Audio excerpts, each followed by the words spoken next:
ಕಾಲ ಕಳೆದ ಪುಷ್ಪ. ಇವತ್ತು ಮುಂಜಾನೆ ಅಲ್ಲು ಅರ್ಜುನ್ ಬಿಡುಗಡೆ. ಕಾರಾಗೃಹದ ಹಿಂದಿನ ಗೇಟ್ನಿಂದ ಮನೆಗೆ ತೆರಳಿದ ನಟ. ದರ್ಶನ್ ಅಂಡ್ ಗ್ಯಾಂಗ್ಗೆ ಷರತ್ತುಬದ್ಧ ಜಾಮೀನು. ಆರೋಪಿಗಳು ಬೆಂಗಳೂರು ಬಿಟ್ಟು ಹೋಗುವಂತಿಲ್ಲ. ಇವತ್ತು ಅಥವಾ ಸೋಮವಾರ ಪವಿತ್ರ ಗೌಡ ರಿಲೀಸ್. ರಾಜ್ಯ ಸರ್ಕಾರದಿಂದ ಬಿಜೆಪಿಗೆ ಬಿಗ್ ಶಾಕ್. ಕೋವಿಡ್ ಹಗರಣದಲ್ಲಿ ಮೊದಲ ಎಫ್ಐಆರ್. ಸರ್ಕಾರಿ ಅಧಿಕಾರಿಗಳು ಸೇರಿ ರಾಜಕಾರಣಿಗಳಿಗೂ ಶುರುವಾಯಿತು ನಡುಕ. ಸಿದ್ದರಾಮಯ್ಯ ವಿರುದ್ಧ ಹಗರಣ ಆರೋಪ ಹಿನ್ನೆಲೆ ಮೂಡಾ ಕಾಯ್ದೆ ತಿದ್ದುಪಡಿಗೆ ಸರ್ಕಾರ ನಿರ್ಧಾರ.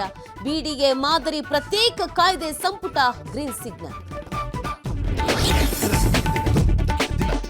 ವಿಪಕ್ಷಗಳ ಸದ್ದಡಗಿಸೋಕೆ ಕಾಂಗ್ರೆಸ್ ಪ್ಲಾನ್. ಬಿಜೆಪಿ ನಾಯಕರ ಕೇಸ್ಗಳ ಬಗ್ಗೆ ಸಂಪುಟ ಸಭೆಯಲ್ಲಿ ಚರ್ಚೆ.